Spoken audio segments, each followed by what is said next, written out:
Hey there, Hofstra fans, and welcome here inside the WB Mason Coaches Report. I'm Matt Durant, joined now by the head coach of the Hofstra Pride men's soccer program, Coach Richard Nuttall. Coach, you just came back from your Labor Day weekend trip up to Boston. Not all that successful, unfortunately.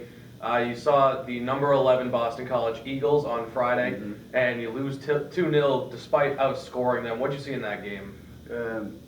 To be honest, it was a great performance from the team against a very, very good Boston College team. And apart from the first 10 minutes where I thought we were a little bit overawed by the situation, I thought we did very well. We passed the ball well, we created chance after chance. And it's the old adage in soccer, if you don't score, you don't win. And we didn't take our chances. So incredibly pleasing the way we played.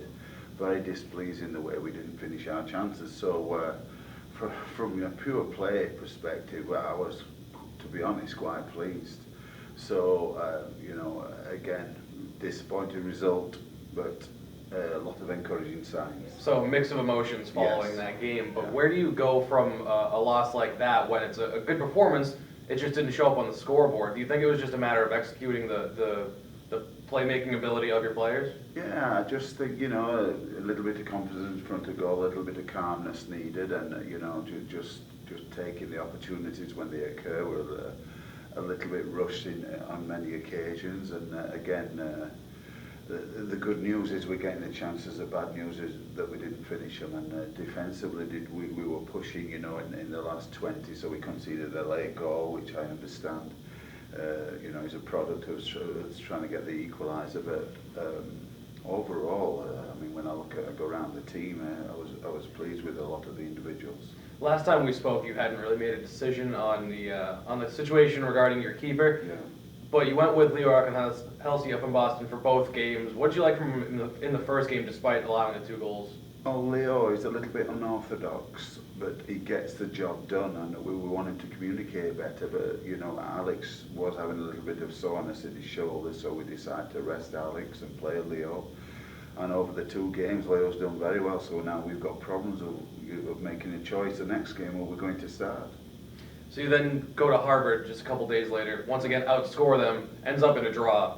What do you think happened in that game? Was it defensive or offensive? Do you think it was the offensive woes that carried over from Boston College? Well, I think we did gain a lot of confidence from the Boston College game that maybe we can rub shoulders with these great teams. And Harvard, year in, year out, the last 3 years, I think they finished runner-up in the Ivy League, and there's some quality teams in the Ivy League, and they're a good team. They're hard-working, well-coached, and on a field, a grass field that was difficult a little bit to move the ball, we did very well. Again, created chance after chance, and I was very pleased. We outshot them, I think 22-10 or something of that nature, and we had most of the quality chances, and just sad that we couldn't finish one of the chances. Once again, Leo in net, and now it's coming to a point where your keepers don't have any wins on their record. Do you think it bogs them down a little bit to know that they're actually performing well? It's just a matter of, it seems like the squad around them sort of helping them out a bit. Yeah, when we look at the tape, I think they can see they're performing well, and doing good things. So we've just got to persevere with our psychology and understand that we're a good team, and we just need to keep working hard.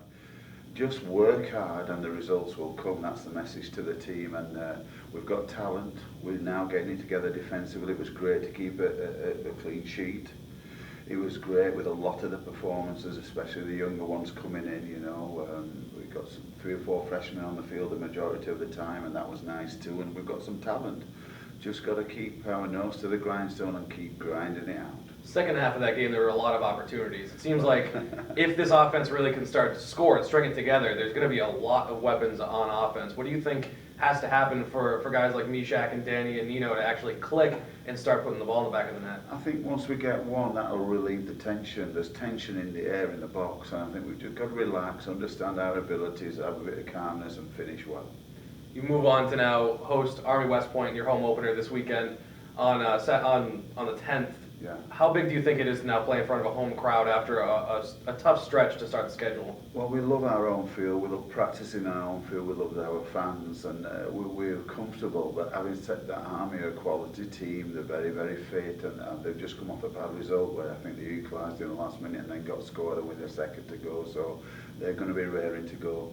we've got to just do what we do well, and that's pass the ball and create the chances, and hopefully we'll finish 1-2. You had a win 1-0 over them last season. Do you think you can carry anything over, even though it was so far away from now? Last season, he was at their field in difficult conditions, and they're a good team. They'll work hard, and Russell Payne is on the national coaching staff for the full national team, so he's a great coach, and they're well organised. Got some speed on the outside and some quality down the middle. So, you know, a couple of players we know locally up there who are very good, and from my point of view, every game we play this year is going to be a complete battle.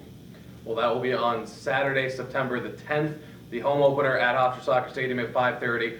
I'm Matt Durant. He's Richard Nuttall. We'll be back here, right here on the WB Mason Coach Report next week.